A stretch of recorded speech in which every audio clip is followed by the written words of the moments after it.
Alright guys, so today we are traveling all the way to the eastern region of Ghana, a city that is about 2 hours drive from Accra, the capital of Ghana. And there is a man that is here in this city called Somenya. And this guy traveled all the way from the United States to Ghana, and he's building some beautiful projects that I want you all to see. So come along with me, let's go see this incredible project that I'm talking about. If you're ready, be sure hit the like button, subscribe if you're new. Let's go.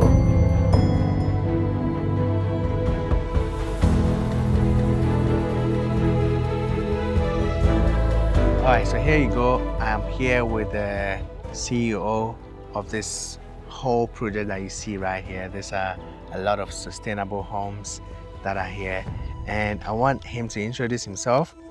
We've had just a little bit of a talk, but there's more that he has to tell us, for you to understand this whole project, how it started, what motivated him to start all of this. And so, Mr. Eric. Felthommy, Good to be how here. are you? I'm doing good. Hey, we are are good. privileged to have you here, Thank all you. the way from China. Yes, sir. Okay, very Yes, good. yes, Welcome. yes. Thank you very much. I'll have a few questions for you. Oh, sure. I want to know your background and how this whole project started. Oh, okay. So I'm originally born and raised in the United States. Okay. And I actually have a background in IT.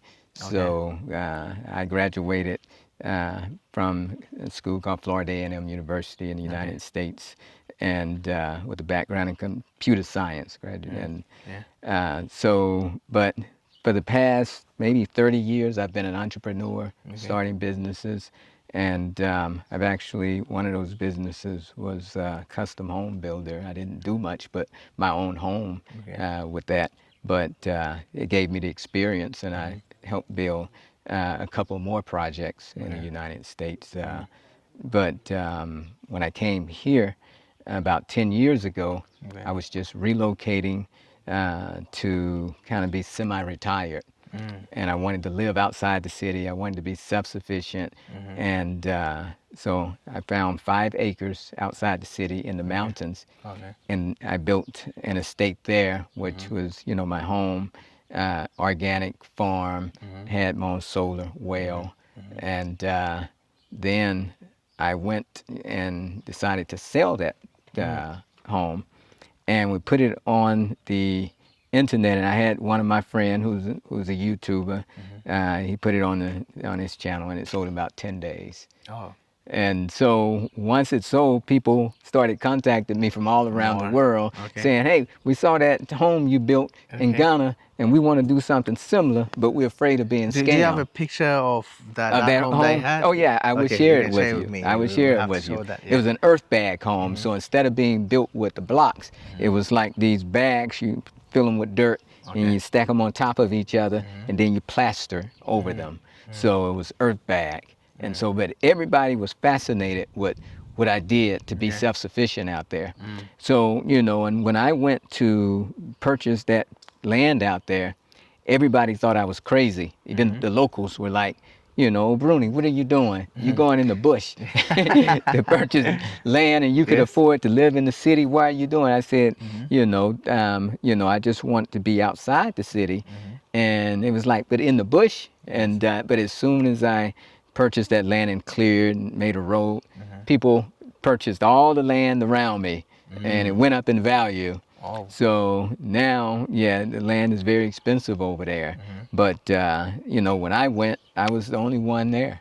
So, so that led into this project. When people started contacting me, they said, we want to do something similar. So I was like, okay, why don't we find a large piece of land and build a similar off-grid community, with self-sufficiency, eco-friendly type of environment, and that's what we're doing here. Awesome. So what is the name of this project that you're building here, Mr. Eric? Okay, so we call it Migrating Culture Crossing. And the reason we call it Migrating Culture Crossing is because if you think about 400 years ago, our ancestors, they migrated from Africa to the West, and even though it was involuntary, but now, 400 years later, they're migrating from the West back here to the East, and it's voluntary, and and it's a migration of cultures, you know, and they're crossing the Atlantic. So that's why we call it migrating culture crossing. Awesome. We went to some of the uncompleted ones, and we saw that the materials being used are different. You know, mostly in Ghana, we build with cement, you know, and then maybe a little bit of sand and all of that. I saw bricks and all of that, like so dry the bricks.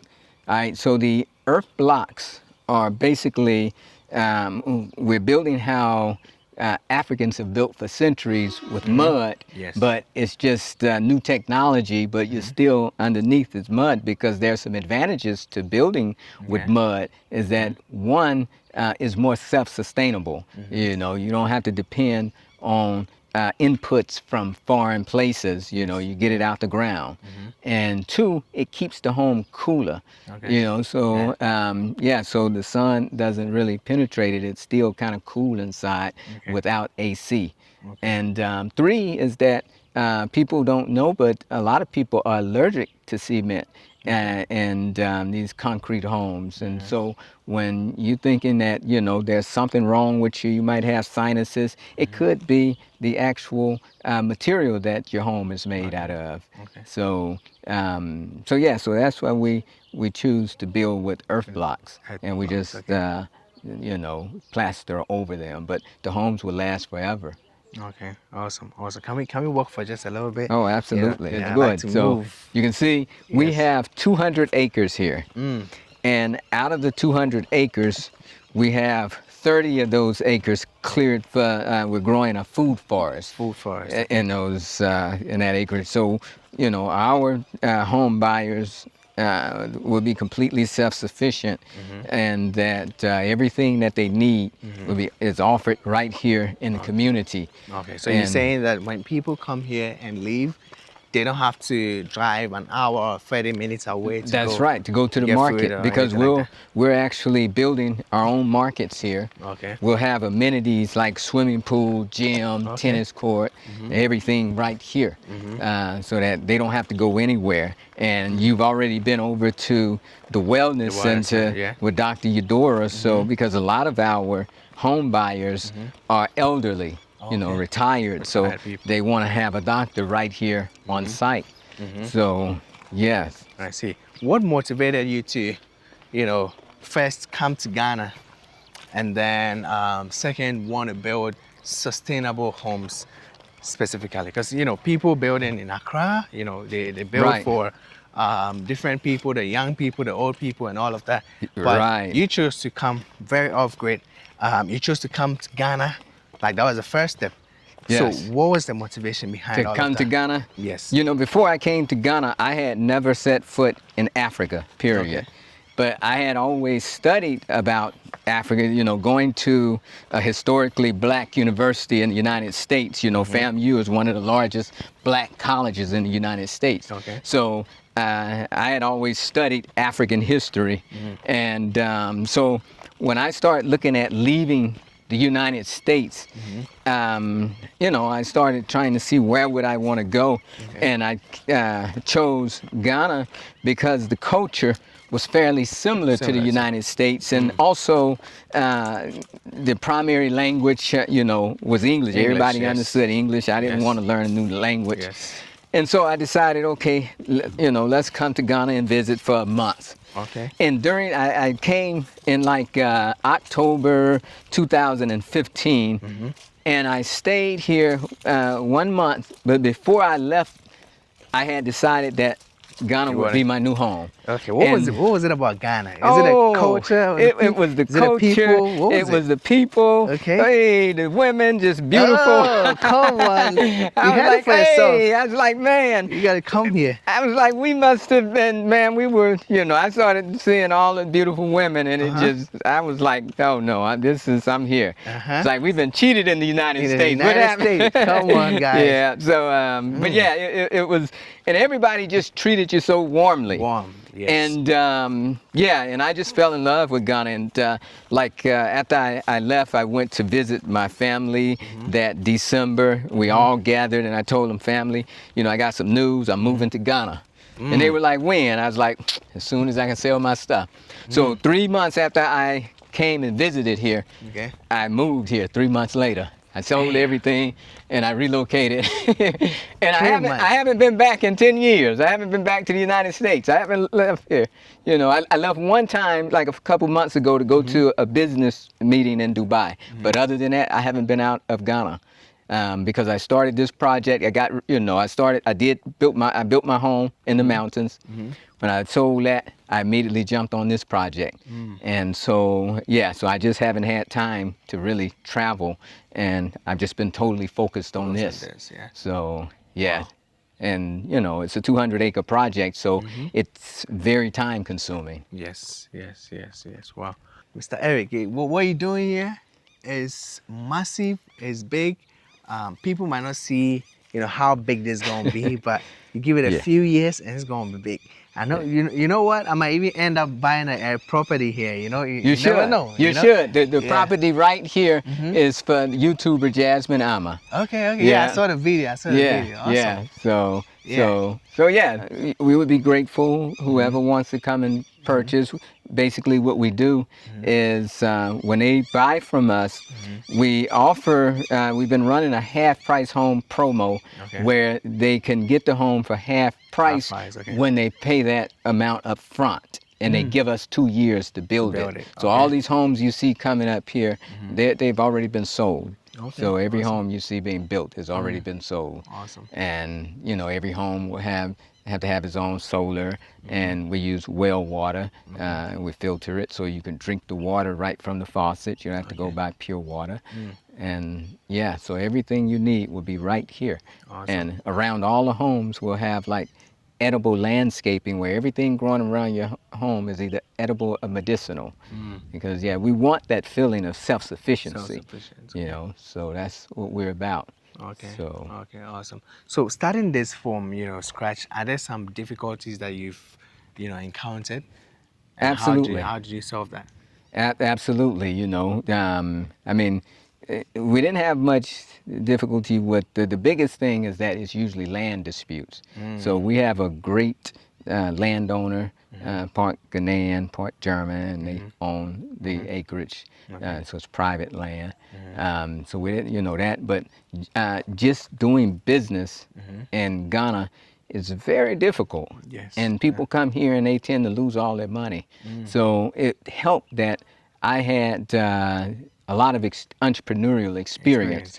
And I had surrounded myself with some great people who understand things and Ghana better than me, because a lot of times when we come from the West, we're so used to doing things a certain way, and we have a lot of structure. There's not a lot of structure here, so if you make one wrong move, you can lose all your money. So I decided, you know, I don't, a lot of times I use my managers to manage, and I'm not trying to directly manage the workers, you know, so, you know, so it's important to have very good, trustworthy managers and let them manage, you know, so I'm not trying to nitpick over every little detail myself. I let my managers and my managers answer to me, so that, you know, I let them interface with the people that work for us. And we pay them well. You know, that's another big thing, is that you think that you come here and you can pay this minimal amount, but if you look at all of the people who work for us, they tend to be workers of ours and not just contractors that we bring in, but we want to make a long-term investment. And when I came to Somanya, people warned me that there was a lot of crime in the area and people steal, and they would come and steal all your stuff. But we don't have any problem like that, because yeah. we pay the people well. We you know, recruit them from Somanya. We invest in them, and they treat the place like it's their own. So you know, if somebody come here starting trouble, they're gonna be on you because you know they see this as their bread and butter. And you know, we make sure we do right by them. Like this Christmas, you know, we gave everybody local rice and fish from our fish ponds. So they all took home rice and fish. And, awesome. You know, so we just try and make sure they're taken care of too. Awesome, awesome. Guys, you heard it for yourself. You know, we've seen a lot of buildings here. We'll take you in very soon, so we'll show you what's inside. But before then, can we know the amount of acres or how's the size of the buildings and the lands that you use for one building? So typically, the typical lot size is 80 feet by 80 feet. Okay. Some of them, the larger ones, are like 80 feet by 100 feet. Okay. So those are the two lot sizes. And the different home sizes are anywhere, we sell about 4 home sizes, smallest being duplex. You have 2 homes in one building. Like behind us, that's a duplex, 1 bedroom duplex. So you have 2 homes in that building. And then we have a 2 bedroom, 2 bathroom home. We have a 3 bedroom, 2 bathroom home. And then we have a 4 bedroom and 2.5 bathroom home. That's the largest. So, so just talking about like pricing, the least expensive that we sell now is going to be the duplex, and you get half of the building. And if you do the half price home promo where you pay everything up front, that's like $48,000 US dollars that you would give us, and you wait 2 years. The largest home, most expensive, 4 bedroom, 2.5 bathroom home, at half price is going to run you about $164,000 US dollars. So our best selling home tends to be the duplex, and but we have a lot of people, you know, buy the 4 bedroom, 3 bedroom homes as well. So yeah, so you know, I mean, most of our buyers, well, I say about half tend to be Ghanaians living in the diaspora, and then we have a lot of people of Jamaican accent, but we've sold to people from the U.S., Canada, Jamaica, Germany, Netherlands, Denmark, you name it, just all over. Yeah, that we've sold to people. Are these specifically for diasporans, or it could anyone who wants? It could be anyone. But here's the thing. We've only sold to people from the diaspora. Like I say, you know, most of them Ghanaians want it, but we've tried to sell to people here, and even during COVID, I moved to the East Legon area to try and sell homes to the locals, and here's what they told me.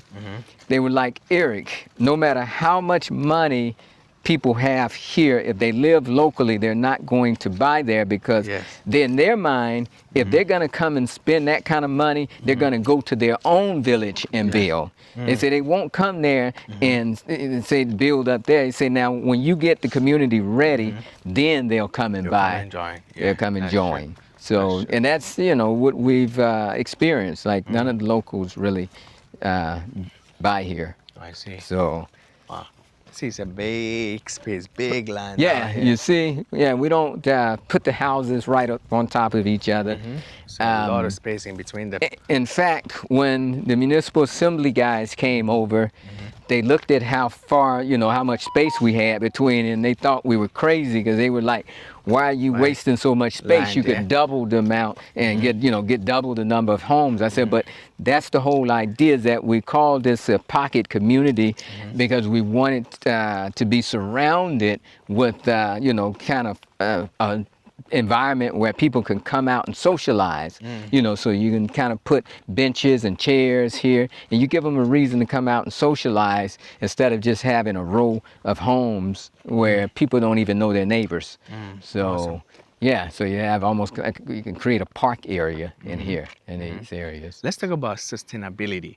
What really motivated you to start homes like these. I see there's a lot of solar panels. Right. Water. I heard that you have water coming from a dam that is here. Yeah, so you we don't bring water from maybe the government or anything like that. That's right. So We're meaning you have completely your off own grid. light, you have your own water. That's right. It's self-sustained. Yeah. Why that? Because when I moved here, my whole goal of going in the mountain is because I wanted to be self-sufficient. I was concerned about where the world economy was going at the time. And so when I told my family I was moving and they asked why, and I said, well, I just feel that the economy may collapse, and when it does, I want to be completely self-sufficient. I want to live off grid. I want to be able to grow my own food. I want my own farm, animals, everything. And so that's what I did. So really, when you look at this, it's just a larger version of my own house that I had in the mountain. We just made it larger and scaled it up. But it's that same vision, that same idea. It's just to be self-sufficient so that if there's ever an economic collapse, what do you care? You have everything right here. You have your food, you have water wells right here, you have solar right here. Now, granted, at some point we may connect to the ECG power grid, but if you want to remain off-grid and keep your solar and connect, you can. You have the option. I see. Awesome. Yeah, I feel that this is closer to how God wants us to live. If we go to these expensive communities in East Legon, Airport Residential, Trisaco, some of those homes are selling for $10 million. But if you go through and you talk with the people, they're still getting sick of cancer and all these diseases, but they're very rich. They live in these expensive homes. You say, why? It's because of how they're living. They don't grow their own food. They're depending on processed foods. Their lifestyle is terrible. So I wanted a lifestyle that was closer to nature, so that you're eating food without chemicals on it, and things are much healthier. And that's what I envisioned for myself, so that's what I implemented in this community. Wow. So this is a one-bedroom home. Okay. So, yeah, so single the family. full building is just one bedroom, or it's two different bedrooms? So you have one separate bedroom, and then you have your bathroom. Okay. And then this one, interesting enough, was designed with a walk-in closet. Oh, I see. Yeah. Wow, that's a lot of space. And here is the go out? Yes. Oh, I see. Yeah, that's another door out. But this was, just kind of a unique design here. Nice. Yeah, so we wanted to have doorways that lead out to the courtyard. Encourage people to come out, and once we get finished, we have, like I say, little benches and areas to socialize. Yeah, because a lot of owning a home is about the social aspect, and if you're not doing that, then why are you living there? Yes. I see inside of the rooms are more. It's chilly, like it's more cold, Yeah, is it because of the material? Because of the material. Oh, I see. Yes, the earth blocks keep it cooler. Awesome. So this finished, they're just about to put. Do you let the people who buy it bring their things in, or you provide the things? No, they can bring their own furniture, but we also own it. We sell a furniture package where we'll sell you all the furniture and appliances as well. So, however, and we build those right on site. Yeah, we build all the furniture. So let's say a building like this, one bedroom, you got a kitchen, you got a bath, you got a hall with an extra wardrobe room. How much are we looking at for something like this? So this one, the one bedroom single family home, I believe is about $68,000 US. Okay. Yeah. Awesome. So guys, you got it for yourself. I will leave a link in the description. You guys can check it out.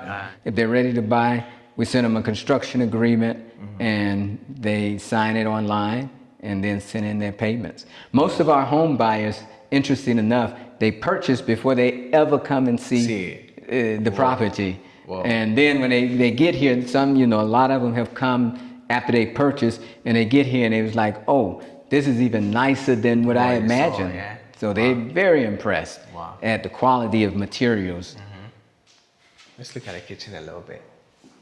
So yeah, granite countertops, it's the refrigerator, Nasco, so. Well finished. Yeah, and it's about the finishing, real hardwood. Yeah. So, yeah, so you can see, very sturdy, Is this a cook? Yes, yep. We got a cooktop and an oven. Okay. It's new, so. Okay. Yeah. Looking good. So, then you got a cooktop on there. Then we got a whole house water heater that we'll put here. So it'll have a water heater in here for the entire home. So we just add, granite countertops here. So, so we just try and add value throughout the home that you won't typically find.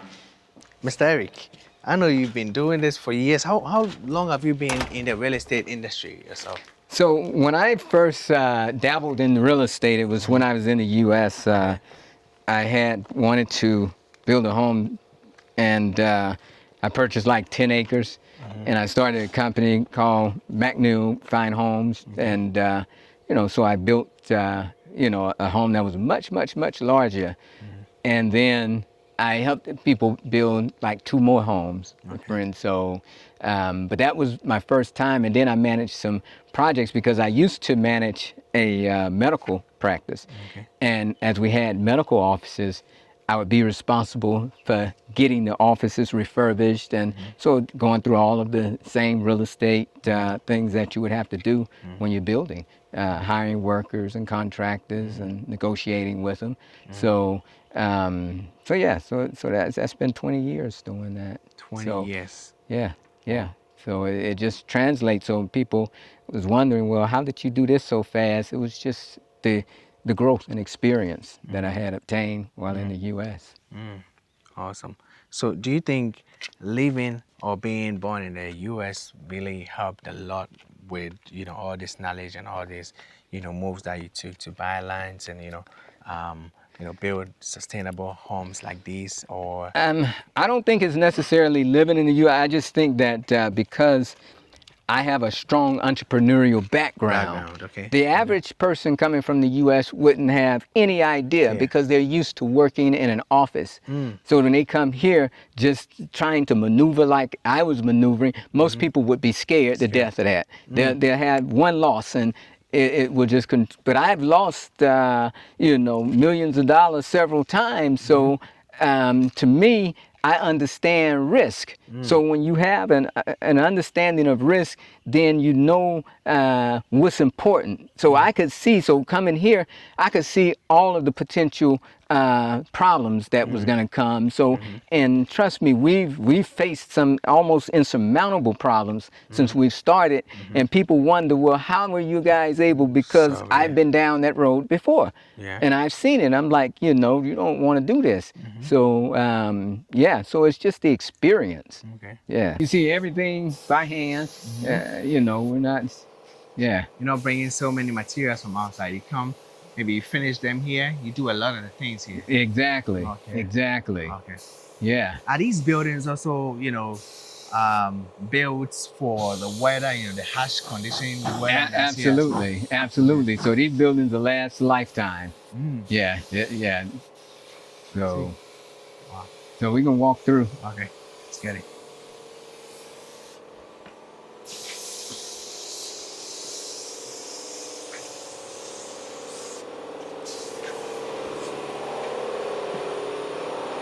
So this is a 4-bedroom, 2.5 bathroom home. So you can see, it'll be ready by the end of this month. Okay.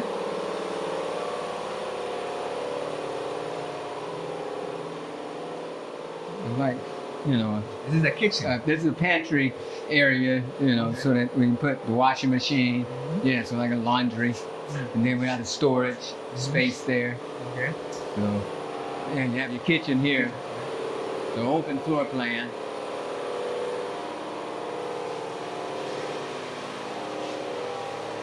You have another storage room there. I think it's locked. And then you have a room.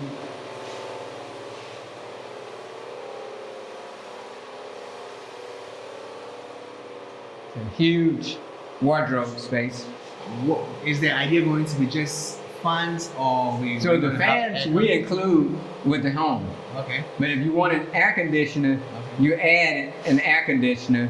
But we'll go ahead and stub it out for each room. Okay. We'll go ahead and prepare it for an AC. If you want to add it later, you can. Okay.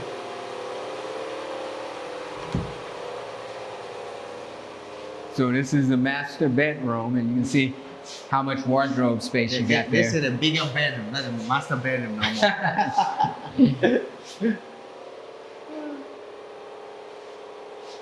Wow. Yeah, so it has a bathroom en suite.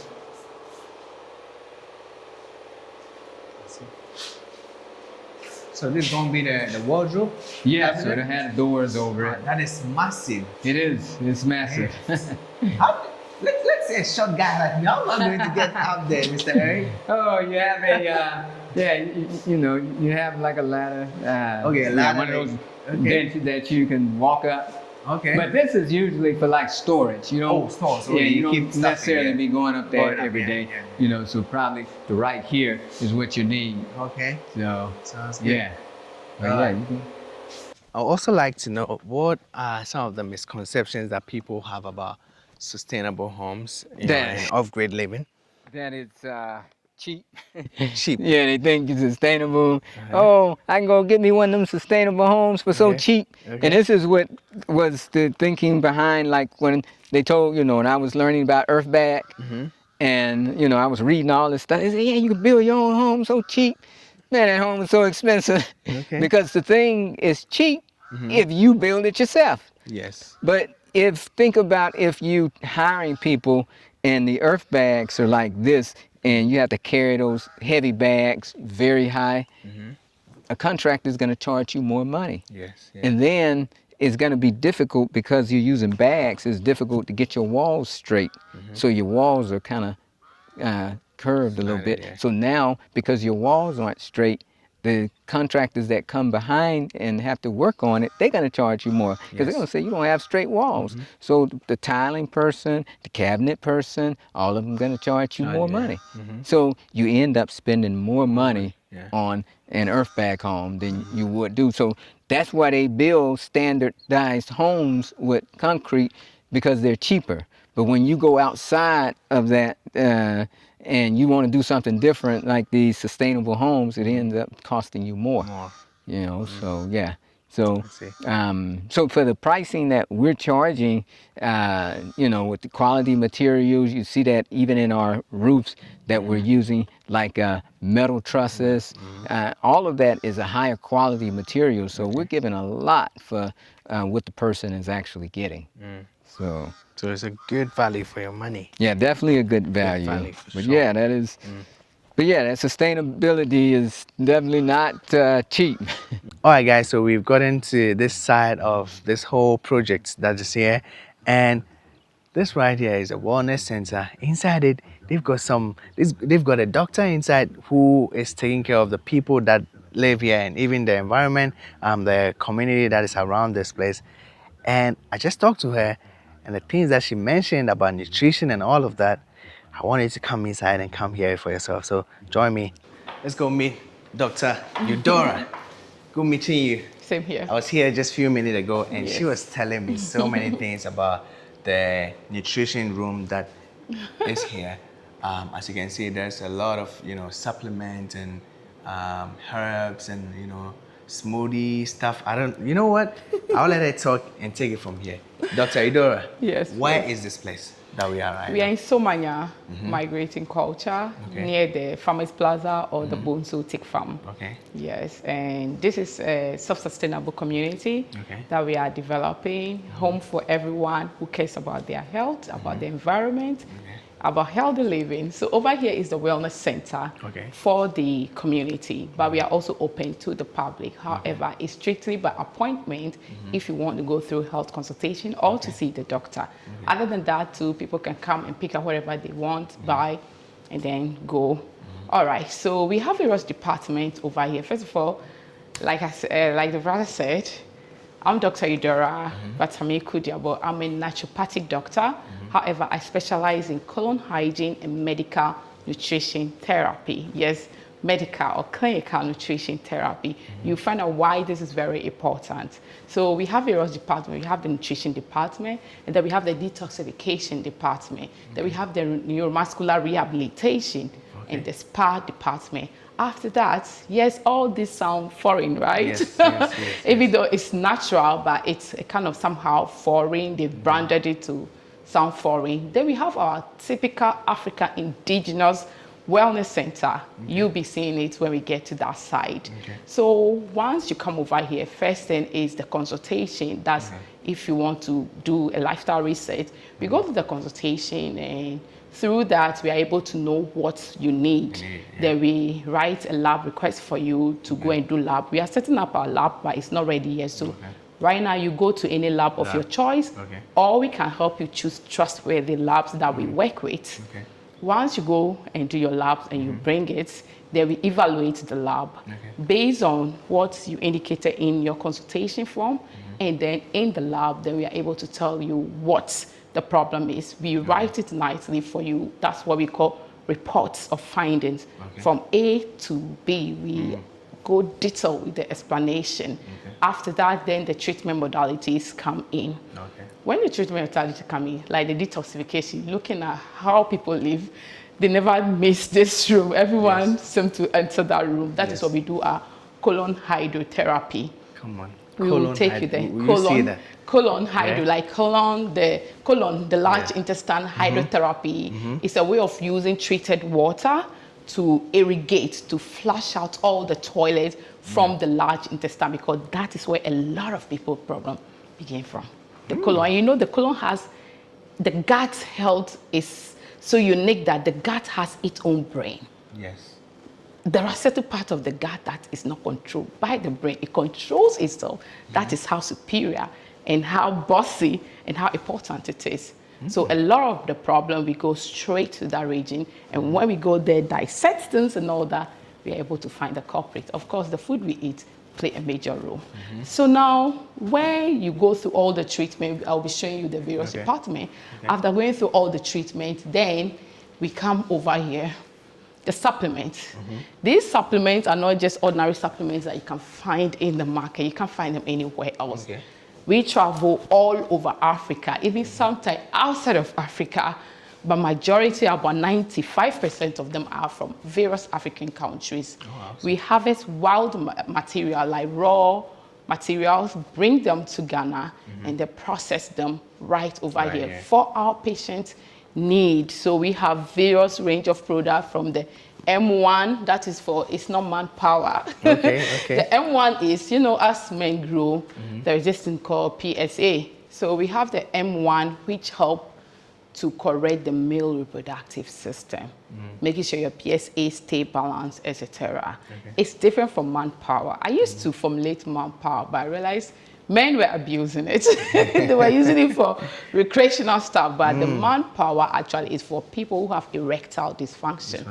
Because they are man who doesn't erect, the potency of the hairs we use, we have to activate them to a strong potency, which shoots oxygen to that area and end up causing that excitement. And that is what men were doing. Yes, it costs double or even triple the amount of this, but surprisingly, men were buying it, but I got worried because I realized it was being abused. So even though I would have been making money, no, this is a wellness center, a holistic wellness center. I have to worry about the long-term effect of overstimulating your system. So that I only make it when the demand arises. And you not just get up and tell me yes. No, we will do labs and we'll be able to know that yes, this actually you need it. Then we formulate it for you. Other than that, for a gentle correction of the male reproductive system, we have for the female also, and then we have for the children. The children need certain nutrients as they are growing. Okay. So since some of these things are very difficult to find, and even if you find them in the health food store, they probably grew them commercially, so there are chemicals involved. No, we go out there to the forest, to the various bushes, local market, to find them and bring them here from all over Africa to formulate it. Then from there, we come to the rehabilitation area.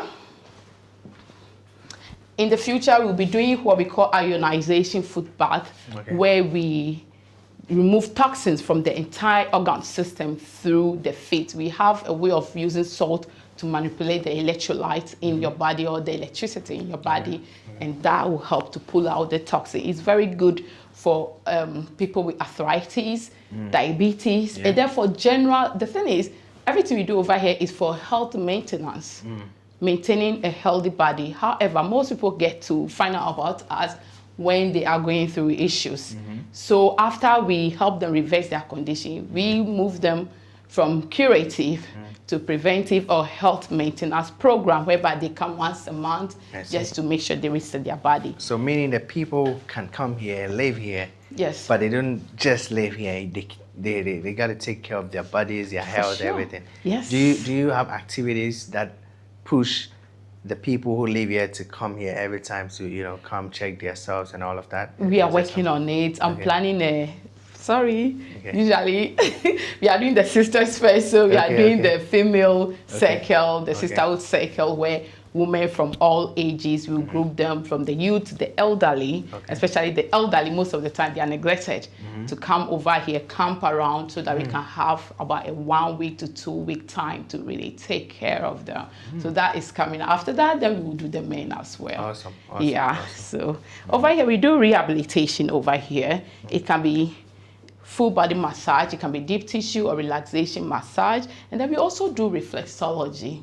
Reflexology is a way of stimulating the internal organs so that we can break down mucus, toxins, and then especially crystal deposit, especially diabetes people. I like to cite them a lot because it's a lot to go through that most people don't understand. The way our skin feels soft and tender, diabetes people don't have that privilege. And as a result, the neuropathy sets in, which end up destroying the nerves. So reflexology is one of the quickest way we use to stimulate their internal organ, and then to make sure the deterioration of their nerves are slowed down whilst we are treating them. When you finish all that process, that is when we come over here. We don't say kitchen, we say nutrition room. Where the magic begins. The magic. Yes. So what do you have here? Tell us. Over here, it just look like equipment, machineries and stuff, but they are magical tools. They do magic here. Come on, guys. Because of the way most people eat.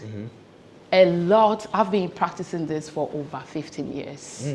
I'm from a health background. My family are doctors, etc. My parents, naturopathic doctors and all that. Awesome. So for the past 15 years, majority of the major problems people face are self-induced. And it starts right from here. So if you can really take control of this aspect of your life, 90% of your problem, you will eradicate them by yourself. So that's the food that we take in, the food that we take in. Okay. We much more focus on preventative healthcare instead of curative. However, most people get to discover us when already they are going through health issues, etc. So whilst we are curing them, we are teaching them how to prevent future ones. We are teaching their families and friends who do not face similar or any health conditions, so that they can start preventing at this point. So that is what we do over here. We group all our patients with similar health conditions, and then we call our organic farmers. We have an organic farm here. Everything I need, I tell them, and they grow them for me.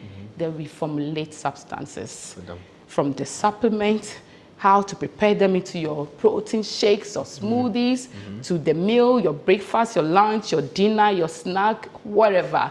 We are going to teach you from scratch. It's like your mother is now teaching you how to cook, because we realize that a lot of the way we cook our food, the things we make to cook our food,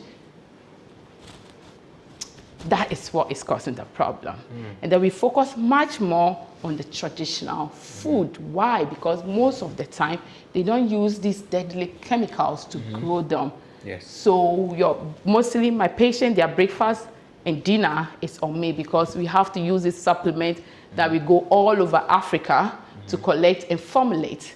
So we work with you step by step, like day around the clock, to make sure you get it, especially this region, to conquer this area. Once you conquer it, the magic, things that they say incurable and the rest, that is where the magic, you realize that, wow, food is medicine. So this is what we do over here. That's what you got, man.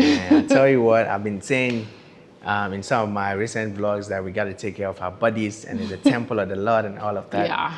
And Dr. Eudora is telling you right now, she says the food that you take in is also very important, you know? So we got to take care of our foods. And I'm so glad that, you know, you guys are not just building houses for people to just stay, but you are very concerned about their health as well. You know? We need healthy community members. Yes. Beautiful community, but healthy community as well, you know. Yes. So thank you so much. Let's now go to the traditional area. Let's get it. So this is where I call Mamao. Mamao. Mamao in my tribe means the grandmothers. The grandmothers. Yes. Okay. This is called the therapies that we'll be doing over here. The therapies that we do over here, because we started using it for the time being, it's something that require an elderly person to do. For instance, we do mineral body rub, where we have to strip you naked and rub mud and all those things, herbal mud, etc. Steam you as of sauna. We do the traditional system of sauna and those things. This thing have to do with your body being exposed a lot. Now, I have some therapists who are in their 20s and 30s. If I tell them to bath you with herbs, you won't agree. But if I tell an elderly woman in her 50s and 60s to do it, you wouldn't even feel shy. You would trust her, because you know she's going to handle you with care. She's going to protect. Like, it's just a way that. So I decided to dedicate it to them, because it's the grandmothers that will usually be working over it. They will be the one handling this section of healing for us over here, from the mineral mud rub, body steaming, and other traditional healing modalities. That is what we do over here. And then we'll also be doing outdoor massage. That's just for, if you just want to have an outdoor massage. There will be boats on the lake for cruising, fishing. There will be a platform over here. At this side, we'll expand the road where we do an African market. Oh, nice. And then sell like aliha and those kind of traditional drinks will be sold here. But once you branch over here, strictly by appointment, there will be drinks sold over here, but there are much more medicinal drinks, etc. But all natural and traditional. So that's what we are setting up this place. So this is how we do. The firewood, big pots of herbs are boiled over there, depending. After we do group sessions, maybe friends of 5, friends of 10, then we bring more tables out here so that we take turns in giving them the massage and the herbal wrap, etc. We will wrap you up, and we will wrap you up. We put the plastic on the table. We sit on it, then we wrap you up, massage the herbs into your body very well. So that's what we do over here at Mamao. Mamao. Yes, Come Mamao. on, guys. Everything traditional here. And just like I mentioned earlier, your health is very important. They're taking care of your health as well. Not you to just be part of the community here, but also take care of your health, you know. So that's it. Thank you so much, Thank you, Dr. Eudora, nice for your time. And I hope you guys were able to pick something from it. On to the next place. Let's go. All right. What would be the message that you tell them first? Let's talk about the diasporans wanting to relocate to Africa or Ghana. What would you tell them? So like the diasporans, I would say when you get here, take your time on just coming here and going into some business. Take your time, rent some place and get to know and understand the culture before you just jump all in, because you're jumping in with an understanding of what you know back in the U.S. or in Canada or the UK, and things don't work that way here. So just take your time and get to understand how things work first, and establish, that rapport with the country, so okay, this is how I can best do this. I shouldn't do it like this. Before you just sink all your money into something that you're losing. Okay. So that's what would be my advice. Don't go all in at one time. And also, if you're gonna move here and you want to open up a business, don't try and open up the business from abroad. A lot of people, they want to visit here and they want to put money, but they want to live still kind of in the U.S. I say come here and be here if you're going to open, because you need to set your eyes on it, So that's what I would say for people.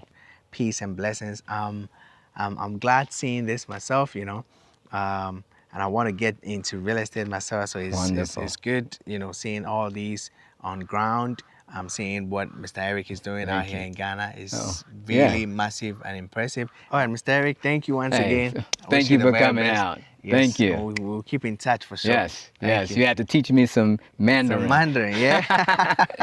Okay, I'll teach you one. You say, 非常感谢你. 非常感谢你. It means like thank you very much. Yes. 非常感谢你. That's it.